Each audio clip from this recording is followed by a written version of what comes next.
5 months and in trouble. Hi, Jen. This is Michelle. I'll be in Scotland in October, so I'm looking forward to it. It's going to be my first time. And I'm doing training for basic touch for a weekend training, by the way, and I'm there for sessions with Scott Davies.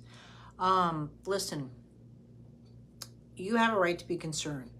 There's two things that are going on. First of all, we can't age adjust. You're going to really be in a problem with that, right? And hi, Fred, by the way. I hope I'm not doing this on my main page, but if I am, I'm just going to move it over. And I hope Susan's good. What you're working on is, first of all, is we have to undo a lot of NICU time. You had 5 weeks in the NICU and you're age adjusting. I only age adjust for organs. So if the lungs are immature or something like that, then we age adjust, not for development. I don't want you to have that 9 weeks false sense of security, because there's no catch up in this world. We need to work on that now. So, at 5 months old, we should just about be at 5.5 months, we have independent sitting. So grabbing the feet, pubic bone strike, and those things just are not happening. You've been dealing with reflux, but you've also dealt with 5 weeks in the NICU, jaundice, NG tube, the laryngomalacia with the NG tube. I don't know where you're at with the laryngomalacia. Are we going to be doing surgery for it, or they're just going to let it go?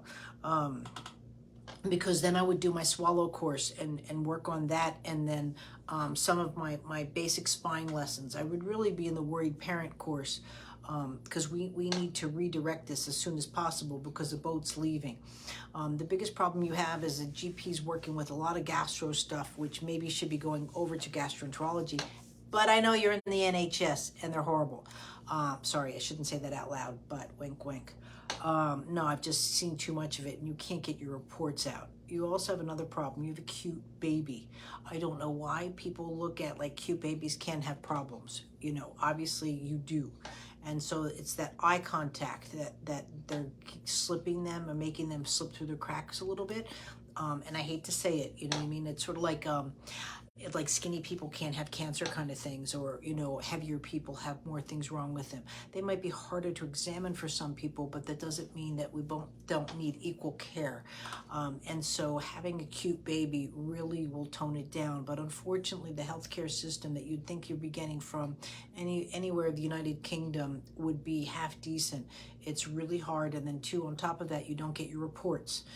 So get used to that. If there's a picture of something up on the screen, go over there with your phone and take a screenshot, because that's the closest you're going to get to getting your reports.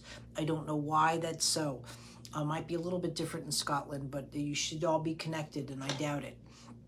And that's what you're going to be working on first. I want the basics. I want the basics because you're bypassing them. You don't have a good tummy time because of the GERD and all the NICU time and experience that you missed there. So that's why the worried parent's going to give you all those courses in it. And if not, please, if you can see Scott at all, or both of us. I'm not trying to push sessions, but there's always that options. Not everybody's coming to your back door. And go from there, but that's where you're going to be working on first. I want an update in 2 weeks, and in 2 weeks I want you to tell me what's going on. We can go from there for the next stage of the movement that I want you to work on. I'm not here to overwhelm you, because if I overwhelm you, especially since this is your 6th child, then I lose you and I lose her, and that's not what I'm after. So please, let's do this, and I want an update. Thanks.